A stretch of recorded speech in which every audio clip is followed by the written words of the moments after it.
আর এই মুহূর্তে বোলপুরের দিকে নজর রাখবো, কারণ মাঝরাতে বাইরে থেকে ঘরে তেল ঢেলে দেওয়া হয়েছিল এবং সেটা আগুন ধরিয়ে দেওয়া হয় এবং আগুন ধরানোর পরে খুনের অভিযোগ উঠে আসছে। অর্থাৎ মাঝরাতে ঘরে আগুন ধরিয়ে খুনের অভিযোগ উঠে আসছে বীরভূমে। মা সহ 4 বছরের শিশুর মৃত্যু হয়েছে এই ঘটনায়। জখম স্বামী শেখ আব্দুল আলিম তিনি হাসপাতালে ভর্তি রয়েছেন, গুরুতর আহত অবস্থায় তিনি হাসপাতালে ভর্তি রয়েছেন। বীরভূমের বোলপুরে রজতপুরের ঘটনা, বীরভূমের বোলপুরের রজতপুরের ঘটনা। সেখানে স্থানীয় মানুষজন তারা ভিড় করেছিলেন এবং এলাকায় শোকের ছায়া। ইতিমধ্যে পুলিশি যে নিরাপত্তা, সেই নিরাপত্তার দিকটা বিচার করে গোটা ঘর ঘিরে ফেলা হয়েছে। বাঁশ এবং দড়ি দিয়ে বেঁধে ফেলা হয়েছিল সেই ঘর। এখনো পর্যন্ত সেই ঘরে নিরাপত্তার জন্যে পুলিশ বাহিনী তারা মোতায়েন রয়েছে এবং ঘর বাইরে থেকে তালা দিয়ে দেওয়া হয়েছে পুলিশের পক্ষ থেকে। তবে কে বা কারা এই ঘটনা ঘটিয়েছে, কে বা কারা এই ঘটনার সঙ্গে জড়িত, তা কিন্তু এখনো পর্যন্ত জানা যায়নি। বাইরে থেকে তেল ঢেলে দিয়ে আগুন ধরিয়ে দেওয়া হয়েছে, তবে কেন এই ঘটনা ঘটলো তা এখনো পর্যন্ত জানা যায়নি। মা এবং 4 বছরের এক শিশুর মৃত্যু হয়েছে এই ঘটনায়। অগ্নিদগ্ধ স্বামী হাসপাতালে ভর্তি রয়েছেন, তিনি গুরুতর অসুস্থ এবং গুরুতর আহত অবস্থায় ভর্তি রয়েছেন এই মুহূর্তে। বোলপুরের ঘুমন্ত অবস্থায় মা এবং শিশুকে পুড়িয়ে খুন করা হয়েছে। এলাকায় শোকের ছায়া।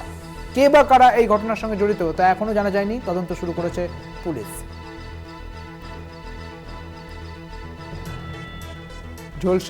ঝলসে গিয়েছে মা এবং 4 বছরের শিশু, তাদের দুজনেরই মৃত্যু হয়েছে।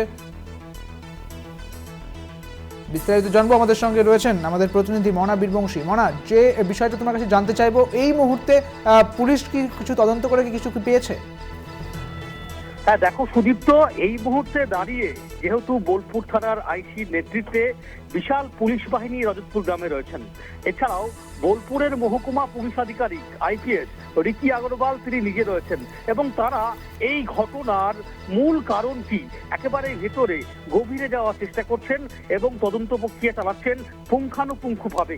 দেখো ইতিমধ্যেই পুলিশের পক্ষ থেকে যেটা জানা যাচ্ছে যে ফরেনসিক টিমকে আসার জন্য কিন্তু খবর দেওয়া হয়েছে। ইতিমধ্যেই কলকাতার বেহালা থেকে ফরেনসিকের একটি বিশেষ দল বোলপুরের রজতপুর গ্রামে এসে পৌঁছবে আর হয়তো কিছু সময়ের পর, এবং তারা এখানে ঘটনাস্থলে আসবেন, এসে এখান থেকে নমুনা সংগ্রহ করবে। তার কারণ দেখো, যে ঘটনাটি ঘটেছে যেটা হচ্ছে রজতপুরে একটি পরিবার, তুমি জানো যে শেখ আব্দুল আলিম তার পরিবার, তিনি তার বাড়ি একতলা বাড়ি, তার বাড়ির একটি রুমে তিনি, তার স্ত্রী এবং তার 4 বছরের শিশু ঘুমোচ্ছিল। এবং যেটা অভিযোগ, এবং এই যেটা অভিযোগ মানে একজন প্রত্যক্ষদর্শী তার পাশের রুমেই, মানে তার বড় ছেলে শেখ ওয়াসিম আক্তার, সে বলছে তার বয়ান অনুযায়ী যে যেটা প্রাথমিকভাবে মনে করছে সে যে জানালা যেহেতু খোলা ছিল এবং সেদিক দিয়েই একটি লাঠির মধ্যে কাপড় জড়িয়ে সেখানে তেল ঢেলে আগুন ভেতর দিয়ে ছুড়ে দেওয়া হয় এবং সেই অগ্নিদগ্ধ অবস্থায় কিন্তু দুজনের মৃত্যু হয়েছে। 4 বছরের শিশুর মৃত্যু হয়েছে এবং সেই শিশুর মায়েরও মৃত্যু হয়েছে।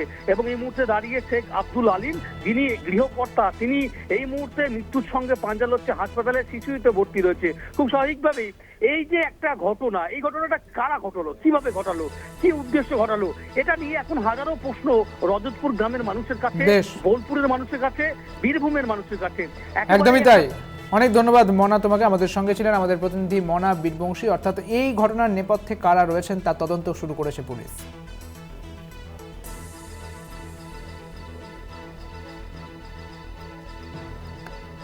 এবং আরো বিশদে জানবো, মনা বীরবংশী এই ঘটনাস্থল থেকে একটি প্রতিবেদন তুলে ধরেছেন, দেখুন সেই প্রতিবেদন। এই সেই জানলা যেটা আমরা সকালবেলা একেবারে যখন কাক ঘুরে যখন আমরা গ্রামে এসে পৌঁছলাম যখন সেই গ্রামে এই যে একতলা বাড়ি, সেই বাড়ির জানলা আমি একটু দেখাবো আমার চিত্র সাংবাদিক দেখানোর জন্য। এই সেই জানলা, এই জানলা দিয়েই লাঠিতে করে কাপড় জড়িয়ে সেখানে তেল ঢেলে আগুন ধরিয়ে সেখানে ভেতরে ঢুকিয়ে দেওয়া হয়। তার আগে যেটা অভিযোগ, যেটা হচ্ছে কোনো রকম গ্যাস অজ্ঞান করার জন্য সেই গ্যাস আগে স্প্রে করা হয়েছিল। তাদের ঘুমন্ত অবস্থায় এই জীবন্ত পুড়িয়ে মেরে ফেলার অভিযোগ, এমনটাই কিন্তু পুলিশ এই মুহূর্তে দাঁড়িয়ে রয়েছে।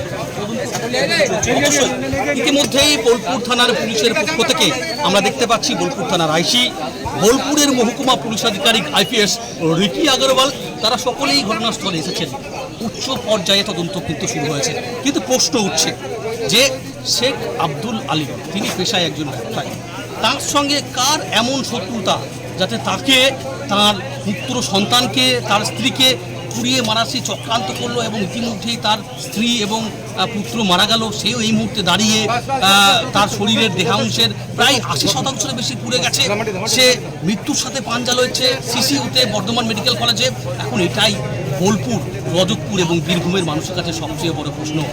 খুব স্বাভাবিকভাবেই এই তদন্ত প্রক্রিয়া ঠিক কোন পর্যায়ে যাচ্ছে, কি তদন্ত প্রক্রিয়ার অগ্রগতি হচ্ছে, এই সামগ্রিক বিষয় কিন্তু বীরভূমের ও রজতপুর গ্রাম থেকে মনা বীরবংশী, কলকাতা টিভি।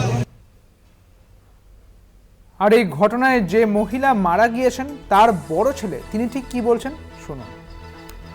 এই তো বিছানায় ছটফট করছিল, মা তো নিচে পড়ে গেছে, পড়ে গিয়ে ছটফট করছিল। আবার বাবা তো ওই ধারে একটা লোহার দরজা আছে, সেই দরজাটা খুব কষ্ট করে খুলে সেইখানে দাঁড়িয়েছিল। আচ্ছা, তারপর আমি আমি আমি গেলাম, তালাটা খুললাম, গ্রিল খুললাম, মা বাবা বেরোলো, ভাইকে কোলে নিলাম, তারপরে পাড়া প্রতিবেশীকে ডেকে আর করে কাকাকে ডাকলাম, তারপর হসপিটালে নিয়ে গেলাম। কারোর সাথে কোনো ঝামেলাতে জড়াতে যায় না, মেন কথা কোনো ঝামেলায় যাবে না। কিন্তু হ্যাঁ, আপনার বাড়িতে একটা ঝামেলা হয়েছে সেটা কিন্তু মিটিয়ে আসবে। এটা আমাদের ফ্যামিলিতে যত ঝামেলা হোক আমার বাবা মিটিয়ে আসে। ওয়াসিম, তোমার বাবার অর্থনৈতিক দিকে, পারিবারিক দিক থেকে শ্রীবৃদ্ধি হচ্ছিল, উন্নতি হচ্ছিল, এই কারণে কি সত্যতা হতে পারে বলে মনে করছো? এটাও হতে পারে, আবার এটাও হতে পারে যে আমার বাবা কাউরি কোনো খারাপ জিনিস জেনে গেছে, আচ্ছা, সেই কারণেও হতে পারে, তাকে সে যেন মুখ না খুলে, আর সেই জন্য হতে পারে। এই তো আর এই ঘটনার পরিপ্রেক্ষিতে আমরা কথা বলেছিলাম বীরভূমের বিজেপির জেলা সভাপতি ধ্রুব সাহার সঙ্গে। ধ্রুব সাহা ঠিক কি বলেছেন শুনুন। এই ঘটনা পশ্চিমবাংলার শুভবুদ্ধি সম্পন্ন মানুষের চোখে আঙুল দিয়ে দেখিয়ে দিচ্ছে যে বাংলার মহিলারা আজকে যারা লক্ষ্মীর ভান্ডার নিয়ে চাষই করে রাখছে, সেই লক্ষ্মীর ভান্ডারের মা লক্ষ্মীরা আজকে অত্যাচারিত। কোথাও রাজপথে তাদের উলঙ্গ করে ঘোরানো হচ্ছে, কোথাও শরিয়াতি শাসনের নাম করে অত্যাচার করা হচ্ছে, কোথাও বা আগুন জ্বালিয়ে পুড়িয়ে দেওয়া হচ্ছে স্বামী পুত্র সহ সেই মহিলাদেরকে। আমরা এই ঘটনার নিন্দা প্রকট করছি। পুলিশ প্রশাসনের ঢিলেমির জন্য এখনো পর্যন্ত কোনো গ্রেপ্তার হয়নি এবং আমরা গ্রেপ্তারের দাবি জানাচ্ছি। সাথে আপনাদের মাধ্যমে বলতে চাই, পরিবারের লোকজন যদি কোনো আইনি সহায়তার দাবি জানায়, আমরা ভারতীয় জনতা পার্টির পক্ষ থেকে সমস্ত রকমের আইনি সহায়তা করব।